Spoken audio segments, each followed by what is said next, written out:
नमस्कार। आज हम डेविड कडावी की किताब माइंड मैनेजमेंट समय से परे सफलता के कुछ ज़रूरी हिस्सों पर बात करने वाले हैं। अक्सर हम टाइम बचाने पर जोर देते हैं, पर यह किताब कुछ बिल्कुल अलग कहती है। हाँ, बिल्कुल। इसका जो मुख्य तर्क है वो ये है कि हमारी असली कमी समय की नहीं है। मतलब वो तो है, पर उससे भी ज्यादा सीमित है हमारे दिमाग की एनर्जी और हमारा ध्यान, हमारा फोकस। हाँ, तो आज हम यही समझने की कोशिश करेंगे कि अपने दिमाग को बेहतर कैसे मैनेज करें, ताकि हम सिर्फ व्यस्त न रहें, बल्कि सच में प्रभावी बने और संतुष्ट भी। सही कहा।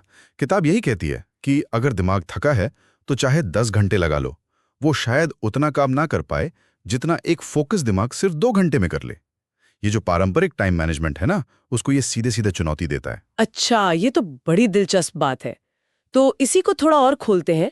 ये किताब पारंपरिक प्रोडक्टिविटी को, मतलब हर मिनट काम करते रहने को, एक तरह का झूठ क्यों बता रही है? देखिए, उनका कहना है कि सिर्फ बिजी दिखना प्रोडक्टिव होना नहीं है।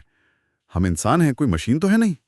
हमारी क्रिएटिविटी, हमारी थकान, हमारा मूड, ये सब ऊपर नीचे होता रहता है। और जो पुराना टाइम मैनेजमेंट का तरीका है, वो इन चीजों को, मतलब इन मानवीय पहलुओं को अक्सर नजरअंदाज कर देता है।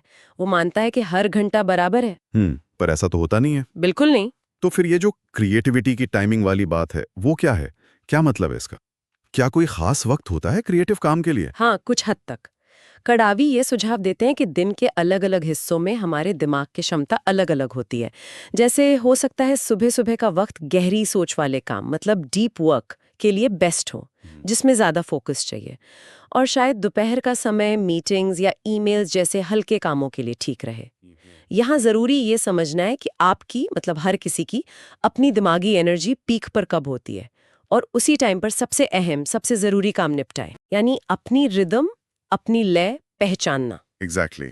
किताब में माइंड मैनेजमेंट के कुछ स्तंभों या पिलर्स का भी जिक्र है। वो क्या है? हाँ, 4 मुख्य स्तंभ बताए गए हैं। पहला है एनर्जी, क्या हम ताज़ा महसूस कर रहे हैं, काम करने लायक। दूसरा है फोकस, क्या ध्यान टिका हुआ है या बार बार भटक रहा है। तीसरा है मोटिवेशन, मतलब जो काम कर रहे हैं क्या उससे दिल से जुड़ाव में, क्या प्रेरणा है। और चौथा है रिदम, क्या हमने अपनी वो नेचुरल लय पहचानी है, कब हम अच्छा काम करते हैं, कब ब्रेक चाहिए। वो कहते हैं कि अगर इन चारों को समझ लिया तो टाइम मैनेजमेंट की जरूरत अपने आप कम हो जाती है। एनर्जी, फोकस, मोटिवेशन और रिदम। ठीक है। तो फिर टू डू लिस्ट का क्या? वो तो हम सब बनाते हैं, बहुत कॉमन है। हाँ, लिस्ट्स, किताब उन्हें एक तरह का जाल बताती है। होता क्या है कि लिस्ट लंबी होती जाती है और वो दिमाग पर एक बोझ बन जाती है, और कई बार उस चक्कर में जो सबसे जरूरी काम है वो शायद पीछे छूट जाता है।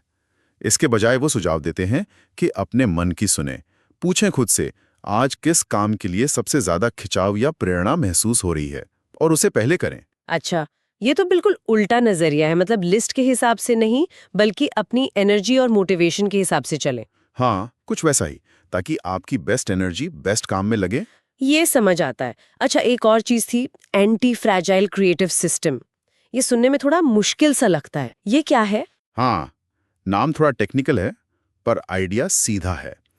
इसका मतलब है कि एक सख्त, बिल्कुल फिक्स्ड रूटीन बनाने के बजाय एक ऐसा सिस्टम बनाएं जो लचीला हो, जो आपकी मानसिक लय, आपकी क्रिएटिव जरूरतों के हिसाब से ढल सके, बदल सके। मतलब ऐसा सिस्टम जो दबाव में टूटे नहीं, बल्कि और बेहतर हो जाए, जो आपके काम करने के तरीके के साथ साथ विकसित हो। ओके, मतलब एक रिजिड प्लान नहीं, बल्कि एक फ्लेक्सिबल फ्रेमवर्क। हाँ, बिल्कुल, जो क्रिएटिविटी को दबाए नहीं, बल्कि उसे पनपने दे। तो अगर हम सारी बात को समेटे तो संदेश ये है कि घड़ी देखने के बजाय अपने दिमाग की सुने, उसकी एनर्जी और फोकस पर ध्यान दें। बिल्कुल, निचोड़ यही है कि टाइम मैनेजमेंट शायद आपको बिजी रखेगा, पर माइंड मैनेजमेंट आपको असरदार भी बनाएगा और शायद ज्यादा संतुष्ट भी। और इसके लिए कुछ करने लायक बातें भी बताई हैं। अपनी दिमागी हालत पहचानें, मतलब आप थके हैं या एनर्जेटिक। जब एनर्जी ज्यादा हो तब मुश्किल काम करें। छोटे छोटे ब्रेक जरूर लें, और अपनी वो जो सोचने की, काम करने की नेचुरल लय है, उसको पहचान कर दिन को उसके हिसाब से ढालने की कोशिश करें। ये तो सोचने वाली बात है। तो चलिए आज की बातचीत को यहीं खत्म करते हुए एक सवाल छोड़ जाते हैं।